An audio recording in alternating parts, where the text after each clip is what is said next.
अस्सलाम वालेकुम नाज़रीन, मैं हूं असद अली तूर अपने प्रोग्राम असद तूर अनसेंसर्ड के साथ। आज सदारती रेफरेंस की अहम समात हुई। आज भी कुछ बड़े दिलचस्प रिमार्क्स आए।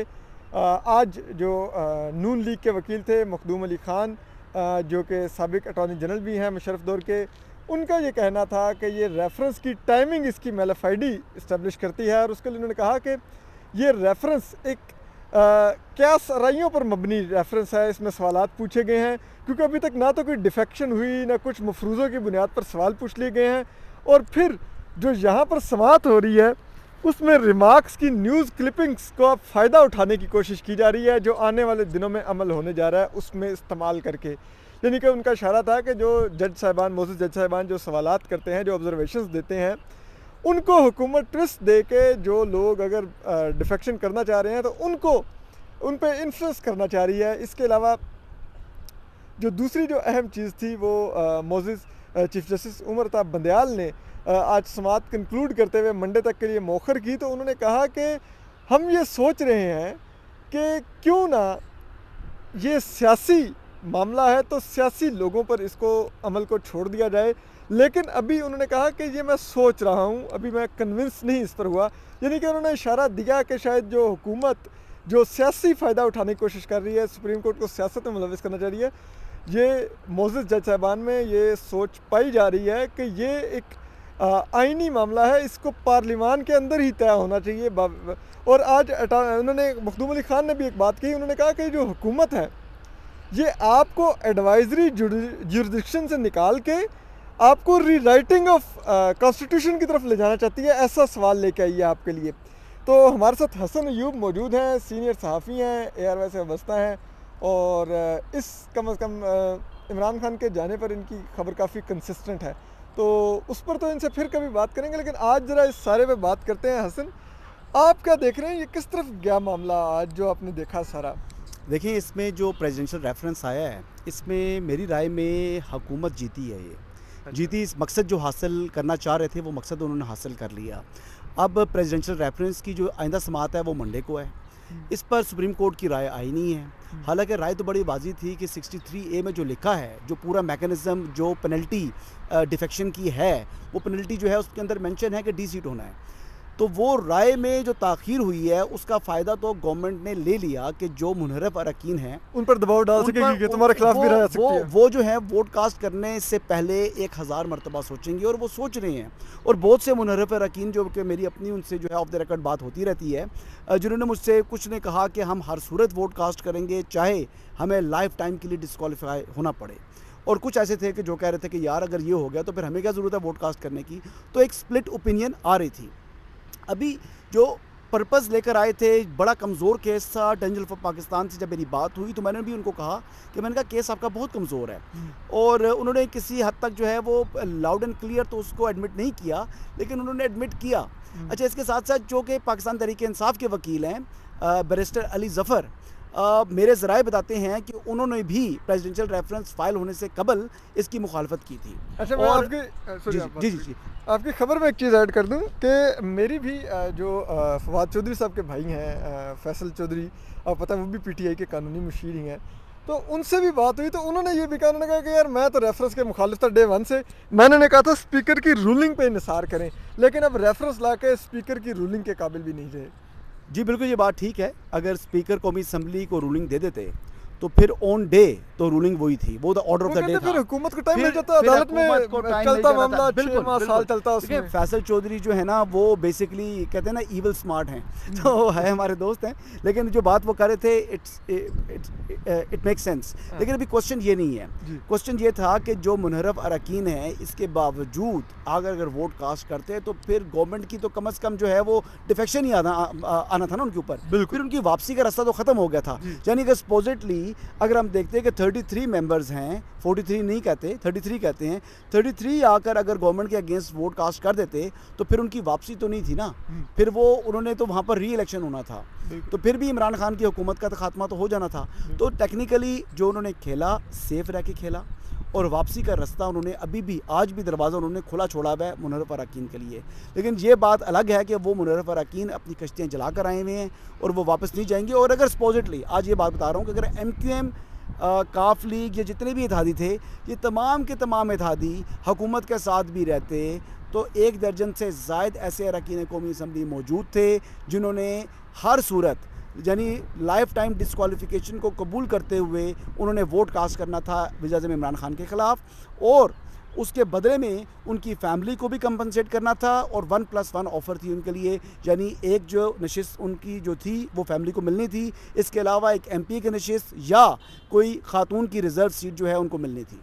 यानी कि आप ये कह रहे हैं कि 1+1 को हम थोड़ा क्लियर कर दें व्यूवर्स के लिए कि ये कोई माली मामला नहीं है। ये ऑफ़र ये थी कि अगर बिलफर्ज हसन अभी वोट करते हैं और जो इनको डिस्क्वालीफाई कर देते लाइफ टाइम, तो हसन की फैमिली में से फिर मुझे टिकट मिल जाएगा उसी नशिस्त का, और फिर एक निचली जो MP की नशिस्त पे होगी उस पर भी हसन की फैमिली में से कोई एक शख्सियत को अकोमोडेट किया जाएगा। वो ये ऑफ़र थी। अच्छा हसन, एक चीज़ और बताइएगा कि आपने देखा कि जिस तरह से काफ लीग ने एकदम से एक रात पहले जरदारी साहब भी हैरान है, सरप्राइज्ड हैं कि वो सुबह बदल गए, रात को हालांकि उनको मिल के आए, मुबारक दे के आए, कुछ लोग कहते हैं नून लीग से दुआ खैर भी की, ठीक है, और फिर उन्होंने यू टर्न लिया। चेयरमैन वाबड़ा का कमाल है ना, चेयरमैन चेयरमैन वाबड़ा का कमाल है वो, क्योंकि चेयरमैन वाबड़ा भी सुना चकवाल से जी, उनका ताल्लुक भी चकवाल से है। और चकवाल से ताल्लुक के अलावा जी वो मोनी सलाई साहब जो हैं वो वफाकी वज़ीर हैं आज भी आबी वसाइल के, और उन्होंने इनको बताया जी कि हम मुल्की तरक्की के लिए हम डैम बना रहे हैं, तो वो डैम बनाने में जो है ना वो मुल्क का बहुत बड़ा फ़ायदा है। तो वो जो मुल्क के फ़ायदे के लिए, वसी तर मफाद के लिए मोनी सलाई साहब जो हैं वो गए हैं। वो जो NICL में खरबों रुपए के फंड्स होते हैं यूज़ जी, NICL में भी मुल्क का वसी तर मफाद था, तो इसी से मिलता जुलता जो है ना मुल्क का वसी तर मफाद था। कहते हैं कि इसमें $200-300 मिलियन का मफाद बता रहे थे। I don't know how far it's true और नॉट, क्योंकि मैंने तो बात सुनी है, लेकिन जो बात बताई जा रही है इसमें अच्छा जो एक प्रोजेक्ट था एक किस्म का जो है उनको बताया गया था कि भाई इसमें अच्छा खासा प्रोजेक्ट है, इसमें अच्छी बड़ी ग्रेवी है, और वो ग्रेवी जो है वो उसने परेशान किया और फिर उनसे रहा नहीं गया और वो दुआ खैर करके वो भागे। अच्छा, बात ये थी कि मुझसे कुछ लोगों ने पूछा कि यार क्या, मुझे बहुत से सोर्सेज ने बताया, इवन क्यों लीग के अंदर से भी बता रहे थे कि जी हमारे मामला तय हो चुके हैं अपोजिशन के साथ, इवन के अपोजिशन वाले लोग बता रहे थे कि जी हमारे मामला तय हो चुके हैं। और सबसे बड़ी बात बताते थे कि यार चौधरी शुजात हुसैन साहब तबीयत ख़राबी के बाइस, सेहत की ख़राबी के बाइस वो भागे भागे दौड़े दौड़े आए अलीम खान के बाद, आगे जरदारी साहब से मिले, मौलाना फजल रहमान से मिले, और उन्होंने कहा कि जी हम वापस जो है मामला करना चाह रहे हैं। और हम तो यहाँ तक बात सुन रहे थे कि मुस्लिम लीग नून और मुस्लिम लीग काफ जो है वो जम होने जा रही हैं, और फ्यूचर के हवाले से भी इनके जो है ना मामला तय हो चुके थे।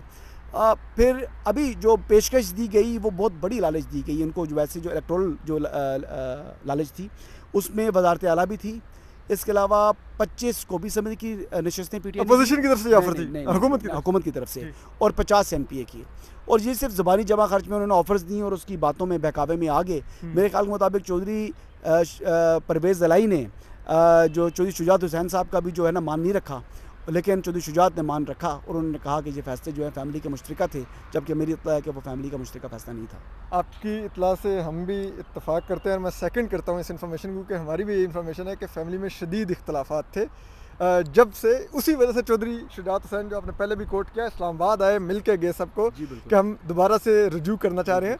अच्छा, एक जो चीज़ है, क्या ये भी कोई ख़बर दुरुस्त है कि वो जो इनको पैगाम जो अगर चौधरी मुनस सलाही को अगर चेयरमैन वापडा की तरफ से जो आया, सुना है वो उन्होंने किसी और के बिहाफ पर वो पैगाम दिया था, और अब वो जो और हैं वो कहते हैं मैंने तो कोई ऐसा पैगाम भिजवाया ही नहीं, जिस पर अब शायद कोई चौधरी परवेज़ लाई रिग्रेट भी करते फिर रहे हैं। क्या ये भी दुरुस्त है? ये सलीम साफ़ी साहब ने भी ये बात की है और हामिद मीर साहब ने भी ये बात की है, मिली जुली बात की है, तो मैं ख़ुद ऑनेस्टली इस बारे में जो है ना वो ज़्यादा इन्फॉर्मेशन नहीं रखता, लेकिन जब ये दो लोग बात कर रहे हैं, हामिद मीर साहब, मैं क्योंकि सलीम साफ़ी साहब की बातें जो है ना सारी उनकी दुरुस्त नहीं होती, हामिद मीर साहब जो है क्रेडिबल जर्नलिस्ट हैं, उनकी बात जो है वो कच्ची बात नहीं करते, गो के उनके ऊपर हमारे सोशल मीडिया के ऊपर सदीक जान जो हैं वो बेजा तनकीद करते हैं और वो फजूल बातें करते हैं। वो हामिद मीर के ऊपर सदीक जान की, हामिद मीर के ऊपर सदीक जान की तनकीद ऐसे ही है कि जैसे बंदा जो है आसमान की तरफ देख के थूकना शुरू कर दे तो वो थूक इंसान के मुंह पर पड़ेगा।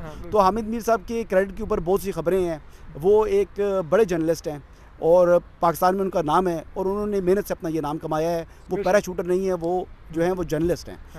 रहा सवाल कि हुआ बहुत कुछ है, जिस तरफ पेशावर की तरफ आप इशारा कर रहे हैं ना, वो पेशावर से बहुत चीज़ें हुई हैं। वो साइमल्टेनियसली अपनी कोई चीज़ें उन्होंने नेटवर्क बनाया हुआ था, एक अरसा उन्होंने गुजारा, और वो मुदाखलत तो उन्होंने की है, मुदाखलत उन्होंने की है, लेकिन उसके शवाहिद सबूत ऐसा नहीं है। लेकिन ये चीज़ बता दूँ कि जो उनकी जगह आए हैं वो न्यूट्रल हैं, और उनका किरदार जब शुरू में मैंने कहा था तो आपने कहा था यार वैसे ही अब जो है ना चापलूसी शुरू कर दी है। मैंने चापलूस कभी नहीं, मतलब वो यही ना इनडायरेक्टली आपने यही बात की थी, तो मैंने कहा था कि यार उनके बारे में यही सुना है कि वो बहुत ही जो है ना हीरा किस्म का अफसर है।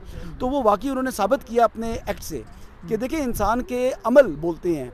वो तशहीर उन्होंने पहले अपनी तस्वीर बंद की, और फिर देखें कि आज यक ज़ुबान होकर तमाम सियासी जमातें, चाहे गवर्नमेंट है चाहे अपोजिशन है, वो कहते हैं कि मुदाखलत नहीं कर ले, न्यूट्रल हो गए हैं। अच्छा, न्यूट्रल को फिर आगे से जो है प्राइम मिनिस्टर ने इतने तपे इस बात पर कि वो गैर जानिबदार हो गए हैं कि उन्होंने कहा कि न्यूट्रल जानवर होता है।